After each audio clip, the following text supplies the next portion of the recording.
ನಮಸ್ಕಾರ.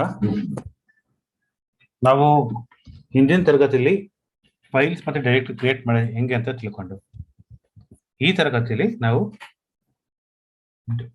ಡೇಟಾದಲ್ಲಿ ಫೈಲ್ಸ್ ಅಲ್ಲಿ ಡೇಟಾ ಹೆಂಗೆ ಹಾಕ್ಬೋದು ಅಂತ ತಿಳ್ಕೊಳ್ಳೋಣ. ಇದರಲ್ಲಿ ಎರಡು ವಿಧ ಇದೆ. ಒಂದು ವಿಧ ಬಂದ್ಬಿಟ್ಟು ಕ್ಯಾಟ್ ಕಮಾಂಡ್ ಯೂಸ್ ಮಾಡ್ತೀವಿ, ಇನ್ನೊಂದು VI ಯೂಸ್ ಮಾಡ್ತೀವಿ, ಸರಿನಾ? ಆದ್ರೆ ಸದ್ಯಕ್ಕೆ ಇವತ್ತು ನಾವು ಕೇವಲ ಕ್ಯಾಟ್ ಬಗ್ಗೆ ತಿಳ್ಕೊಳ್ಳೋಣ.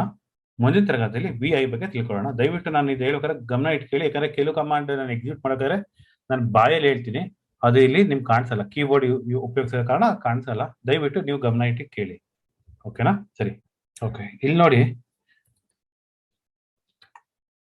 ನಾವು ಹೋದ ತರಗತಿಯಲ್ಲಿ ಹೆಂಗೆ ಫೈಲ್ ಕ್ರಿಯೇಟ್ ಮಾಡೋದು ಅಂತ ತಿಳ್ಕೊಂಡಿದ್ದೀವಿ ಅಲ್ವಾ? ಆದರೆ ಇವತ್ತು ಕ್ಯಾಟ್ ಮುಖಾಂತರ ಕ್ಯಾಟ್ ಉಪಯೋಗ ಏನು, ಅದು ಹೆಂಗೆ ನಾವು ಕ್ರಿಯೇಟ್ ಮಾಡ್ತೀವಿ ಅಂತ ತಿಳ್ಕೊಳ್ಳೋಣ. ಉದಾಹರಣೆಗೆ ನಾವು ಹೋದ ತರಗತಿಯಲ್ಲಿ ಟಚ್ ಕಮಾಂಡ್ ಇಂದ ಒಂದು ಫೈಲ್ ಕ್ರಿಯೇಟ್ ಮಾಡ್ಬೋದು ತಿಳ್ಕೊಂಡು, ಅದೇ ರೀತಿ ಕ್ಯಾಟ್ ಕಮಾಂಡ್ ನಾವು ಫೈಲ್ ಕ್ರಿಯೇಟ್ ಮಾಡೋದು ಅದು ಹೆಂಗೆ ಅಂತ ಈಗ ತಿಳ್ಕೊಡ್ತೀನಿ. Cat space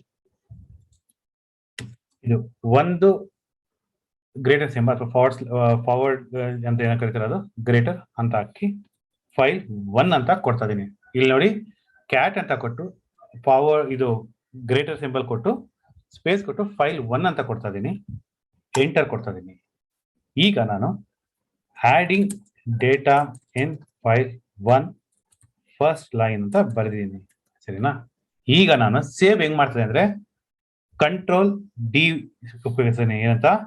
control plus D press ಮಾಡಿದ್ರೆ ನಾವು ಈಚೆ ಬರ್ತೀನಿ. ಹೇಳಿದ್ರೆ ಕಂಟ್ರೋಲ್ ಪ್ಲಸ್ ಡಿ ಪ್ರೆಸ್ ಮಾಡ್ತಾ ಇದ್ದೇನೆ. ನೋಡೋಣ, ಕಂಟ್ರೋಲ್ ಪ್ಲಸ್ ಡಿ ಈಚೆ ಬಂದಿದ್ದೀನಿ. ಎಸ್ ನೋಡಿ, ನಾನು ಫೈಲ್ 1 ಅಂತ ಮುಂಚೆ ಇರಲಿಲ್ಲ, ಈಗ ಫೈಲ್ 1 ಅಂತ ಪರವಾಗಿಲ್ಲ, ನಿಮ್ಗೆ ಕನ್ಫ್ಯೂಷನ್. ಫೈಲ್ 2 ಮಾಡ್ತೀನಿ. ಫೈಲ್ 2 ಇಲ್ಲೂ ಇಲ್ಲ, ಇಲ್ಲಿ ನಾನು ಫೈಲ್ 2 ಮಾಡ್ತೀನಿ, ಎಂಟರ್ ಮಾಡ್ತೀನಿ. Okay, adding data in file 2.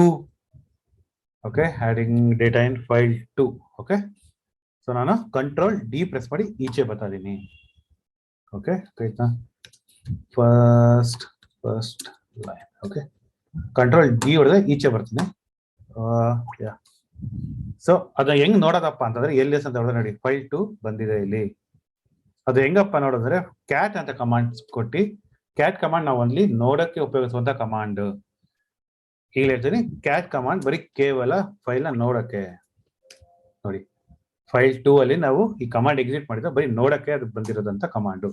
File 1 ನೋಡವ ಏನಂತ ಇದೆ. ಫೈಲ್ 1 ನೋಡಿ, ಫೈಲ್ 1 ಅಲ್ಲಿ ನಾವು ಇಷ್ಟೇ ಆಡ್ ಮಾಡಿದಲ್ವಾ, adding data in file 1 first line ಅಂತ ಹಾಕಿದ್ದೀನಿ.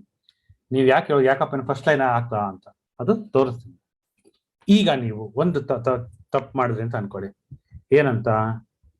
ಈಗ ಫೈಲ್ 1 ಜಾಗದಲ್ಲಿ ನೀವು ಈಗ ತಿರ್ಗಿ ಅದೇ ಕಮಾಂಡ್ ಮಾಡ್ತೀನಿ, ಇದ ಕಮಾಂಡ್ ಮಾಡ್ತೀನಿ, ಎಂಟರ್ ಮಾಡಿ ಆಡಿಂಗ್ ಅಗೇನ್ ಅಂತ ಕೊಟ್ಟಿದ್ದೀನಿ. ಜಸ್ಟ್ ನಮ್ಮ ಇದಕ್ಕೆ ಆಡಿಂಗ್ ಅಗೇನ್ ಅಷ್ಟೇ, ಏನು ಮುಂದೆ ಹಾಕಲ್ಲ. ಆಡಿಂಗ್ ಅಗೇನ್ ಇನ್ ಫೈಲ್ 1 ಅಂತ ಹಾಕಿದ್ದೀನಿ. ಕಂಟ್ರೋಲ್ ಡಿ ಪ್ರೆಸ್ ಮಾಡ್ತಾ ಇದ್ದೀನಿ, ಈಚೆ ಬರ್ತೀನಿ. ಈಚೆ ಬಂದಿದ್ದೀನಿ. ಕಂಟ್ರೋಲ್ ಈಚೆ ಬರಬೇಕು, ಗೊತ್ತಿಲ್ಲ. ಕ್ಯಾಟ್ ಕಮಾಂಡ್ ಯಾಕೆ ಯೂಸ್ ಮಾಡ್ತೀವಿ? ಬರೀ ನೋಡಕ್ಕೆ. ಈಗ ಫೈಲ್ 1 ಹಾಕೋಣ, ಫೈಲ್ 1 ಕೊಟ್ಟಿದ್ದೀನಿ ನೋಡಿ. ಬಟ್ ನೀವು ಯೋಚನೆ ಮಾಡ್ಬೋದು, ಮುಂಚಿನ ಈ ಲೈನ್ ಹಾಕಿದಲ್ವಾ, adding data in first line ಅಂತ ಹಾಕಿದ್ದು. ಬಟ್ ಈಗ ನೋಡಿದ್ರೆ ಏನೇನೋ ಬರ್ತದಲ್ಲ, ಫಸ್ಟ್ ಲೈನ್ ಅಂತ ಇಲ್ಲ. ಯಾಕೆ ಅಂತ ನೀವು ಯೋಚನೆ ಮಾಡ್ಬೋದು. ಇದಕ್ಕೆ ಒಂದು ತಪ್ಪು ಮಾಡಿದೀವಿ. ಏನಂತಂದ್ರೆ ನಾವು ಒಂದು ಫಾರ್ವರ್ಡ್ ಸ್ಲಾಶ್ ಹಾಕಿದ್ವಿ. ಒಂದು ಫಾರ್ವರ್ಡ್ ಸ್ಲಾಶ್ ಹಾಕಿದಾಗ ಏನಾಗುತ್ತೆ, ಅದು ರೀರೈಟ್ ಆಗುತ್ತೆ. ಅಂದ್ರೆ ನೀವು 10 ಲೈನ್ ಬರ್ತಿದ್ರು ಅಂತ ಬರ್ತಿದ್ರ ಅಂತ ಅನ್ಕೊಳ್ಳಿ. ನೀವು ಈ ಕಮಾಂಡ್ ಎಕ್ಸಿಟ್ ಮಾಡಿದಾಗ ಆಗ್ತಾಗ ಅದೆಲ್ಲ ಡಿಲೀಟ್ ಆಗಿ ಫಸ್ಟ್ ಲೈನ್ ಇಂದ ಬರ್ತದ್ರೆ ಹನ್ನೊಂದು ಲೈನ್ ಇಂದ ಬರ್ಬೇಕಲ್ಲ, ಅದು 11 ಲೈನ್ ಇಂದ ಬರಲ್ಲ, ಮೊದಲನೇ ಲೈನ್ ಇಂದ ಬರುತ್ತೆ. ಅದಕ್ಕೋಸ್ಕರ ನೀವು ಯಾವತ್ತೂ ನೀವು ಮಾಡಕ್ಕೆ ಸ್ವಲ್ಪ ಹುಷಾರ ಮಾಡ್ಬೇಕು. ಅದ್ರ ಬದಲು ನಾನು ಈಗೇನ್ ಮಾಡ್ತೀನಿ, ಈಗ 2 ಹಾಕ್ತೀನಿ, 2 ಲೈನ್ ಹಾಕಿ ತೋರಿಸ್ತೀನಿ. ಓಕೆ, ಈಗ ಹೋಗ್ಬಿಟ್ಟು enter adding data in second line ಅಂತ ಹಾಕೋಣ. ಓಕೆ, ಕಂಟ್ರೋಲ್ ಡಿ ಹೊಡೆಯೋಣ. ಓಕೆ, ಕ್ಯಾಟ್ ಫೈಲ್ 1 ಅಂತ ನೋಡಿ, ಆಡಿಂಗ್ ಡೇಟಾ ಇನ್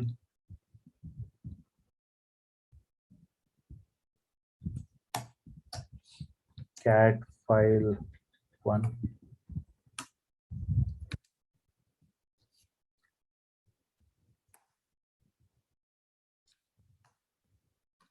ಓಹ್ ಸರಿ, ನಾವು ಒಂದು ತಪ್ಪು ಮಾಡಿದ್ವಿ ಇಷ್ಟೊತ್ತು ಗಂಟ.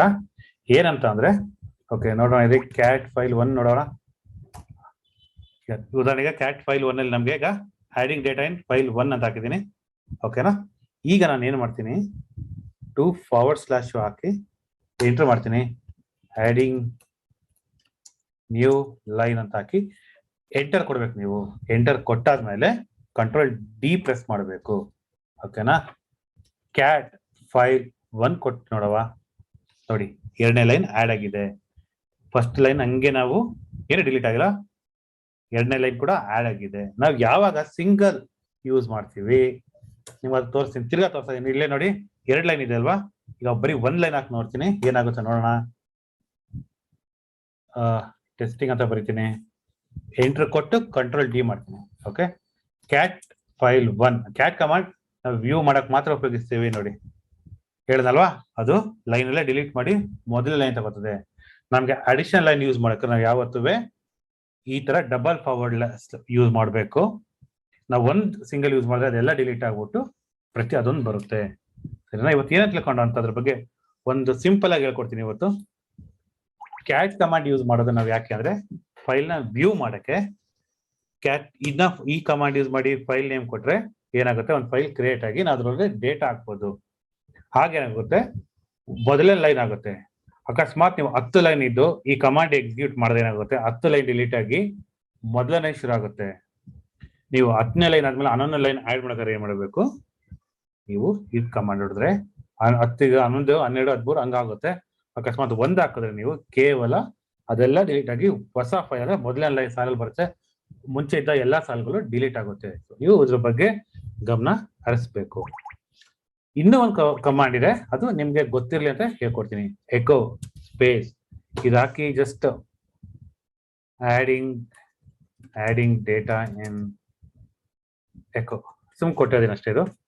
ಇದು ಕೂಡ ಅದೇ ತರ ಕಮಾಂಡ್ ಕ್ಯಾಟ್ ಯೂಸ್ ಮಾಡ್ದಲ್ಲ, ಎಕೋ ಅಂತ ಒಂದು ಕಮಾಂಡ್ ಇದೆ. ಎಕೋ ಕಮಾಂಡ್ ಇಂದ ನಾವು ಡೇಟಾ ಆಡ್ ಮಾಡ್ಬೋದು. ಅದಕ್ಕೆ ಸೇಮ್ ಇದೇ ತರ ಫೈಲ್ 1 ಅಂತ ಕೊಡೋಣ. ಎಕೋ ಕೊಟ್ಟು ಮಾಡ್ತಾ ಇದೀನಿ ನಾನು, ಗಮನ ಇರಲಿ. ಕ್ಯಾಟ್ ಎಲ್ಲ ಎಕೋ ಕೊಟ್ಟು ಮಾಡ್ತಾ ಇದೀನಿ. ಎಂಟರ್ ಕ್ಯಾಟ್ ಫೈಲ್ 1 ಕೊಟ್ಟು ನೋಡೋಣ. ನೋಡಿ ಆಡಿಂಗ್ ಡೇಟಾ ಇನ್ ಎಕೋ 1 ಕೊಟ್ಟಾಗ ಏನಾಗುತ್ತೆ ಅಂತಂದ್ರೆ, ನೀವು ಈ ಕಮಾಂಡ್ ಕೊಟ್ಟಾಗ ಏನಾಗುತ್ತೆ ಅಂದ್ರೆ, ನೀವು ಏನ್ ಕೊಡ್ಬೇಕು ಅಂತ ಇದ್ದೀರಲ್ಲ ಅದು ಇಲ್ಲೇ ಕೊಟ್ಬಿಡ್ಬಹುದು. ನೀವು ಕ್ಯಾಟ್ ಕೊಟ್ಟಾಗ ಏನಾಗುತ್ತೆ ನೋಡಿ, ಇದು ಕೊಟ್ಟಾಗ ನೀವು ಇಲ್ಲೇ ಏನ್ ಕೊಡ್ಬೇಕಂತ ನೀವು ಮೆನ್ಷನ್ ಮಾಡಿದಿರಾ ಇಲ್ಲಿ, ಸರಿನಾ? ಏನ್ ಕೊಡ್ಬೇಕಂತ ಮೆನ್ಷನ್ ಮಾಡಿದಿರಾ. ಆದ್ರೆ ನೀವು ಕ್ಯಾಟ್ ಕೊಟ್ಟಾಗ ಏನಾಗುತ್ತೆ, ಈ ತರ ಕೊಟ್ಟು ಕ್ಯಾಟ್ ಕೊಟ್ಟಾಗ ಏನಾಗುತ್ತೆ, ನೀವು ಎಂಟರ್ ಮಾಡಿ ಕೊಡ್ಬೇಕು, ಒಳಗಡೆ ಹೋಗಿ ಕೊಡ್ಬೇಕು. ಇದು ಮುಂಚೆನೆ ಈ ಫೈಲ್ ಆಡ್ ಮಾಡು ಅಂತ ಕೊಡ್ತೇವೆ. ಎಕೋ ಏನ್ ಮಾಡ್ತೀವಿ, ಈ ಲೈನ್ ನ ಆಡ್ ಮಾಡು ಫೈಲ್ 1 ಅಲ್ಲಿ ಅಂತ ನಾವು ಕೊಡ್ತಾ ಇದೀವಿ. ಒಂದ್ಸಲಿ ಚೆಕ್ ಮಾಡೋಣ. ಎಲ್ಎಸ್ ನೋಡಿ, ಫೈಲ್ 1 ಫೈಲ್ 2 ಆಗಿದೆ. ಸೊ ಫೈಲ್ 1 ಏನ್ ನೋಡಿದ್ರೆ, ಫೈಲ್ 1 ಅಲ್ಲಿ ಟೆಸ್ಟಿಂಗ್ ಆಡ್ ಡೇಟಾ ಇನ್ 2 ಅಂತ ಇದೆ. ಫೈಲ್ 2 ಅಲ್ಲಿ ನೋಡಿ ಇದೆಲ್ಲ ಆಗಿದೆ. ಸರಿನಾ? ಇವತ್ತು ಏನೇನು ತಿಳ್ಕೊಂಡಂತ ಒಂದ್ಸಲಿ ನೋಡೋಣ ಏನೇನು ತಿಳ್ಕೊಂಡಿದೀವಿ ಇವತ್ತು ಅಂತ. ಇವತ್ತು how to head data in a file ಅಂದ್ರೆ ಕ್ಯಾಟ್ ಮುಖಾಂತರ ಉಪಯೋಗಿಸ್ಬೋದು, ಇಲ್ಲ ಅಂದ್ರೆ ಎಕೋ ಮುಖಾಂತರ ಕೂಡ ಉಪಯೋಗಿಸ್ಬೋದು. ಎಕೋ ನಿಮ್ಗೆ ಕೆಲ್ಸಕ್ಕೆ ಬರುವಂತ ಒಂದು ಒಳ್ಳೆ ಟೂಲ್, ಅದು ನಿಮ್ಗೆ ಮುಂಚೆ ಬರುತ್ತೆ. ಆಯ್ತಾ? ಅದನ್ನ ನಾವು ಇನ್ನೊಂದು VI ಅಂತ ಇದೆ, ಅದು ಮುಂದಿನ ತರಗತಿಲಿ ತಿಳ್ಕೊಳ್ಳೋಣ. ಸರಿನಾ?